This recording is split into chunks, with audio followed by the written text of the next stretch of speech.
Par la violence. Mais vous nous invitez à parler calmement avec un gouvernement, comme l'a très bien dit Mathieu, qui gouverne par la violence, par l'intimidation. Mais pourquoi vous dites ça ? Par la domination. Mais il a parlé de viol démocratique. Mais madame, pardon. Mais je peux développer mon propos. Il y a une volonté, effectivement, de parier sur le fait que le peuple français va se résigner.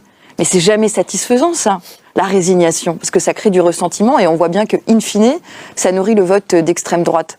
Donc, en fait, moi, je fais le constat qu'il y a cette stratégie perpétuelle de violence et de domination et d'intimidation de son propre peuple.